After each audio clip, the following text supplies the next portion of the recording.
Joining me now from our bureau in Washington, D.C., Breitbart News Pentagon correspondent Kristina Wong. Kristina, of course California sues. This is what California and Massachusetts and Illinois, a total of 20 states, of course that's what they do. They're going to sue because it is in their DNA. It's who they are and what they are. They are the opposite of what this administration is trying to do. And we have to remember something as this election approaches. This Flores agreement that people talk about, it is not a law. It was some sort of agreement that was come up with 2 decades ago, as Javier Becerra pointed out.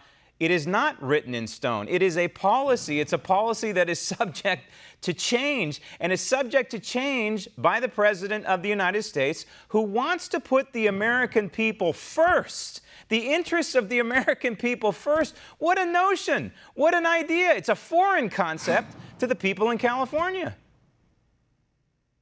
Well, thanks for having me on, Graham. What I think is very ironic is that these states say that holding children for more than 20 days is traumatizing and harming the children. But what's really traumatizing is dragging children hundreds of miles across Central America and across Mexico into the U.S., subjecting them to crime and violence and possibly assault. And so the Trump administration wants to deter that and end that. And what's happening now is if you want to come to this country and stay in this country, you bring a child, maybe not your own.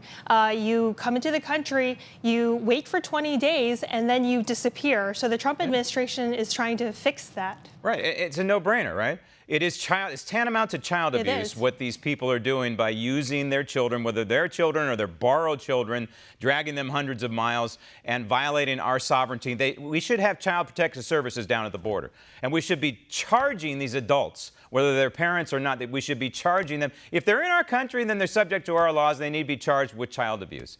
That's number one. And number two, you hit the nail on the head. After 20 days, they release the children, but they have to release them somewhere and with someone.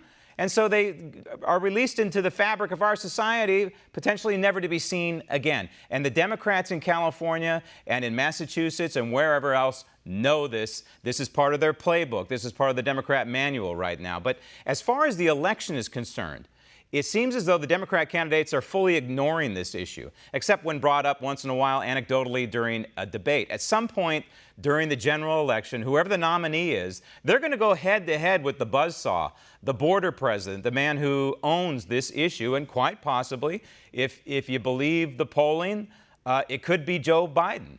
And Joe Biden, though, is slipping in the polls. If you believe, again, the polling, which is highly questionable, this poll shows that Bernie Sanders, Elizabeth Warren, really are neck and neck with Joe Biden right now. What this tells me is, less about what's going on with the issue of immigration, but it tells me that Democrat voters really have an appetite for socialism. I don't think they like the source all that much, i.e. Bernie Sanders, who 4 years ago against Hillary Clinton had an open path to met out his version of socialist policies. Now you have another voice. You have Elizabeth Warren, and I think she's really getting traction with her brand of socialism. She is getting traction. If you look at this latest poll by Monmouth, you see that she has the least favorability rating, I think at 13%, while Bernie Sanders and Biden, they tie at 25%. So you see Elizabeth Warren really making gains, and you see a huge slippage with Joe Biden. Liberals are going for Bernie Sanders, Elizabeth Warren, and moderates are having doubts about Biden. They're having doubts about his electability. We saw last week that his wife, Joe Biden's wife, came out and said, choose Joe Biden because he's the most electable one. And you see this argument faltering, with this latest poll.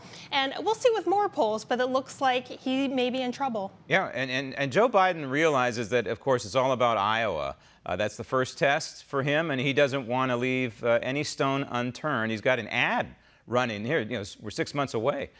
He's got a big, expensive ad buy going on in Iowa right now, and he's focusing on health care, a.k.a. Obamacare. Want to see more videos like this? Click on the link below and subscribe to One American News on YouTube, and call your cable provider and kindly demand that One American News is added to your lineup. Call and subscribe today.